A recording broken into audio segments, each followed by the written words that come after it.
Di sini kami akan menjelaskan kehidupan masyarakat yang damai, mediasi, dan rekonsiliasi. Sebelumnya, perkenalkan nama saya Jessica Elizabeth Hasibuan. Nama saya Olivia Renata Saragi. Saya Lasmede Rometo Limbong. Selamat menyaksikan, bye-bye.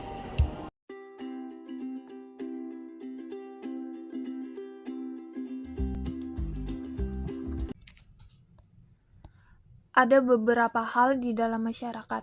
Yang pertama, adanya tradisi atau kebiasaan yang sama. Kedua, rasa persatuan yang sama. Yang ketiga, kepentingan dan tujuan yang sama. Yang keempat, hubungan persahabatan atau pertemanan antar anggotanya. Selanjutnya, ada fungsi nilai sosial. Yang pertama itu adanya pedoman berperilaku bagi setiap anggota masyarakat. Yang kedua, alat kontrol sosial yang berfungsi untuk memberikan batasan-batasan kepada manusia untuk bertingkah laku. Yang ketiga, pelindung sosial untuk memberikan perlindungan dan memberikan rasa aman kepada manusia. Kemudian hidup bermasyarakat. Yang pertama itu selalu bertegur sapa ketika bertemu anggota masyarakat. Yang kedua, melayat warga yang meninggal dan menjenguk warga yang sakit. Yang ketiga, ikut serta dalam kerja bakti secara bergotong royong. Yang keempat, menjaga keamanan bersama. Yang kelima, berperan aktif dalam acara-acara di lingkungan masyarakat. Yang keenam, berkendaraan yang sopan di jalan sekitar kampung. Yang terakhir, memberikan sumbangan atau bantuan kepada warga yang kesusahan. Dan yang keempat, ada sikapnya toleransi. Yang pertama itu bersikap lapang dada dan sabar dalam memberikan kesempatan kepada seseorang untuk memperbaiki kesalahan yang diperbuat. Yang kedua, bersikap menghargai perbedaan yang terjadi antara diri kita dan orang lain.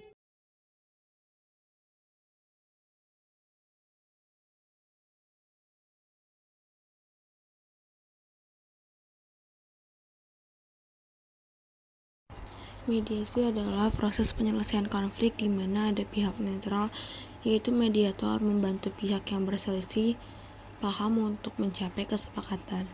Mediator memfasilitasi komunikasi, membantu mengidentifikasi masalah, dan mendorong pemecahan masalah secara bersama-sama. Sedangkan rekonsiliasi adalah mengacu pada untuk memulihkan hubungan yang rusak atau konflik yang terjadi. Ini melibatkan usaha untuk membangun kembali kepercayaan, mengakui kesalahan, dan menciptakan lingkungan yang harmoni. Ayat Alkitab dari mediasi yaitu Galatia 6 ayat 1. Saudara-saudara, kalaupun seorang kedapatan melakukan suatu pelanggaran, maka kamu yang rohani harus memimpin orang itu ke jalan yang benar dalam roh lemah lembut, sambil menjaga dirimu sendiri, supaya kamu juga jangan kena percobaan. Ayat Alkitab dari rekonsiliasi yaitu Roma 5 ayat 10. Sebab jikalau kita ketika seteru diperdamaikan dengan Allah oleh kematian anaknya, lebih-lebih kita yang sekarang telah diperdamaikan pasti akan diselamatkan oleh hidupnya. Karakteristik mediasi. Yang pertama, melibatkan dua pihak atau lebih yang berselisih mengenai suatu masalah. Yang kedua, non-koersif, yaitu mediator tidak mengambil keputusan untuk para pihak, melainkan mendorong mereka untuk menyetujui penyelesaian. Yang ketiga, mediator dapat memberikan bantuan dan pilihan dalam membangun hubungan yang belum pernah dipertimbangkan sebelumnya oleh para pihak. Karakteristik rekonsiliasi adalah yang pertama, mengungkapkan kebenaran tentang apa sebenarnya yang memicu konflik. Yang kedua, mengaku yang tulus dari pihak yang bersalah kepada korban. Yang ketiga, permintaan maaf kepada korban sebagai bentuk penyesalan. Yang keempat, membangun kembali kepercayaan antara satu sama lain seiring berjalannya waktu. Musa yang bertindak sebagai mediator antara bangsa Israel yang memberontak dan Tuhan di Keluaran 3 ayat 31 sampai 32. Yesus Kristus anak Allah yang merupakan satu-satunya perantara Allah dan manusia di 1 Timotius ayat 2 dan Ibrani 9 ayat 15. Kelas, nih gue mau jelasin Amsal 1 ayat 31. Maka mereka akan memakan buah perbuatan mereka dan menjadi kenyang oleh rencana mereka. Menurut gue ini maksudnya buah kejahatan deh, Las. So tau lu, emang lu pendeta? Apa sih lu, Las? Dorong-dorong gue? Ya udah nggak usah sewot. Enggak jelas. Kok kalian berantem? Tahu nih si Lasma. Ini so tau. Baca Alkitab, seharusnya kalian jangan berantem dong kalau lagi baca Alkitab. Ya, si Lasmanya nih yang gak jelas. Udah yuk, minta maaf aja. Udah deh, nih Las, gue minta maaf ya. Contoh rekonsiliasi. Daud telah melakukan dosa besar dengan istri lainnya, yaitu Batseba, dan membunuh suaminya Uria. Namun ketika Nabi Nathan menegurnya, Daud merasa menyesal dan memohon ampun kepada Allah. Sebagai hasilnya, Allah mengampuni dosanya dan menjaga hubungan Daud dengannya di Samuel 2 ayat 11.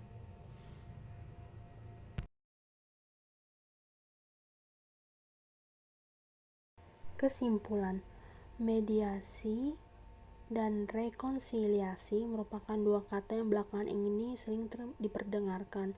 Keduanya merupakan proses menuju pengampunan dan perdamaian. Rekonsiliasi bahkan menghasilkan sebuah bangunan relasi yang kuat melebihi rangkaian politik sebelumnya. Berkaca dari beberapa kisah Alkitab yang lainnya, rekonsiliasi membebaskan seseorang dari dendam dan sakit hati masa lampau tanpa kehilangan pengalaman terhadap masa lalu yang mereka pernah alami. Menghadirkan rekonsiliasi selalu membutuhkan kesiapan untuk mengampuni demi bangunan kehidupan di masa yang akan datang. Shalom sahabat Gembala Kristus, saya yakin dan percaya hari ini kita semua dalam keadaan baik dan luar biasa. Tidak terasa, kita sudah melewati hari demi hari, bulan demi bulan. Mari kita bersyukur kepada Tuhan karena kita masih hidup, kita masih bisa bernafas, kita masih diberikan kesehatan. Itu semua karena kasih dan anugerah Tuhan yang dinyatakan dalam hidup kita. Situasi dan keadaan yang terjadi akhir-akhir ini, banyak orang yang kehilangan damai sejahtera dan sukacita ketika kita mengalami masalah, pencobaan, situasi yang sulit. Kita pasti akan kehilangan damai sejahtera, maka kita kehilangan kekuatan untuk menjalani kehidupan. Damai sejahtera menjadi sesuatu yang berharga. Mungkin di antara kita saat ini sedang mengalami hal-hal yang kurang berkenan, dan ketika kita mampu tinggal di dalam damai sejahtera, itulah suatu kemenangan yang luar biasa. Pada kesempatan ini kita akan membahas tentang bagaimana kita selalu hidup dalam damai sejahtera. Istilah Ibrani untuk damai sejahtera ialah shalom. Makna dasar shalom ialah keserasian, keutuhan, kebaikan, kesejahteraan, dan keberhasilan di segala bidang kehidupan. Filipi 4 ayat 7-9. Damai sejahtera Allah yang melampaui segala akal akan memelihara hati dan pikiranmu dalam Kristus Yesus. Firman Tuhan itu menjelaskan bahwa damai sejahtera Allah yang melampaui akal kita. Jadi ketika badai hidup atau pencobaan datang menghampiri hidup kita, sudah seharusnya iman kita tetap teguh dan tidak goyah. Lukas 10 ayat 5-6. Kalau kamu memasuki suatu rumah, katakanlah lebih dahulu damai sejahtera bagi rumah ini. Dan jikalau di situ ada orang yang layak menerima damai sejahtera, maka salammu itu akan tinggal atasnya. Tetapi jika tidak, salammu itu kembali kepadamu. Firman Tuhan mengatakan untuk menerima damai sejahtera itu ada orang yang layak dan ada orang yang tidak layak. Jadi orang yang layak menerima damai sejahtera, maka salammu itu akan tinggal atasnya. Tetapi jika tidak, salammu itu kembali kepadamu. Maka timbul pertanyaan, apakah kita adalah orang yang layak menerima damai sejahtera? Lalu bagaimana cara kita agar bisa menjadi orang yang layak menerima damai sejahtera? 1. Hidup dalam kebenaran atau pertobatan di Yesaya 32 ayat 17. Yesaya 32 ayat 17 bunyinya, di mana ada kebenaran di situ akan tumbuh damai sejahtera, dan akibat kebenaran ialah ketenangan dan ketentraman untuk selama-lamanya. Ketika kita hidup dalam kebenaran, maka kita akan memiliki damai sejahtera.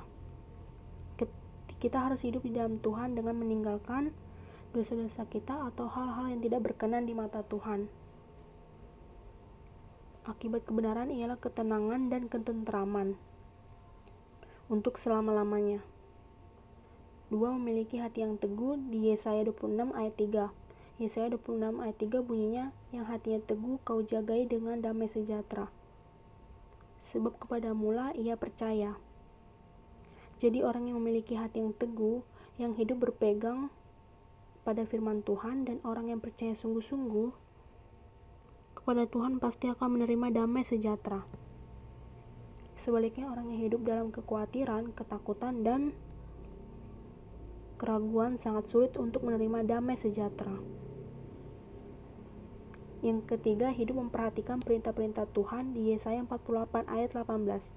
Bunyinya adalah, sekiranya engkau memperhatikan perintah-perintahku, maka damai sejahteramu akan seperti sungai yang tidak pernah kering, dan kebahagiaanmu akan terus berlimpah seperti gelombang-gelombang laut yang tidak pernah berhenti. Ketika kita memperhatikan atau melakukan perintah Tuhan, berpegang teguh pada firman Tuhan, mengandalkan Tuhan, maka kita akan mengalami damai sejahtera. Jadi saat ini yang perlu kita lakukan adalah percaya kepada Tuhan dan firman Tuhan, maka kita akan mengalami damai sejahtera dalam hidup kita, supaya kita selalu menerima berkat dari Tuhan.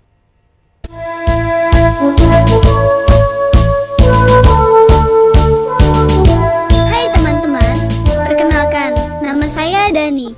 Di belakang itu adalah tetangga Dani, namanya Bapak Ahmad, dan putranya bernama Ilham, sedangkan putrinya bernama Tina.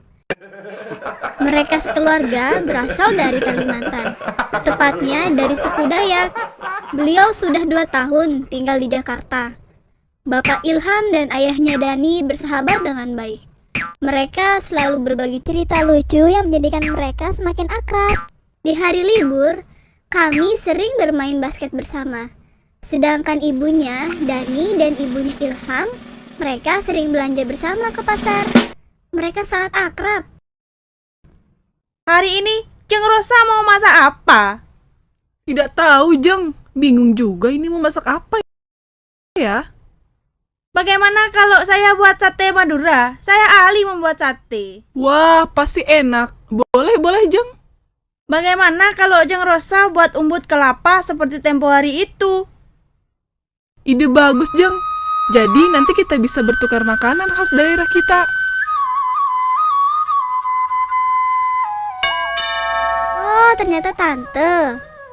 Ini tante bawakan kue buat kalian. Wah, terima kasih tante. Kebetulan kami sedang lapar. Kuenya pasti enak. Kemarin saya dengar Pak Ahmad melihat 2 orang mencurigakan di samping rumah saya. Ya, apa mereka, Pak? Oh iya, kemarin sore kebetulan saya sedang jalan-jalan. Saya lihat 2 orang mencurigakan di samping rumah Pak Dani. Kemudian saya tanya pada mereka, mau apa di sini? Tanpa menjawab, mereka malah langsung pergi.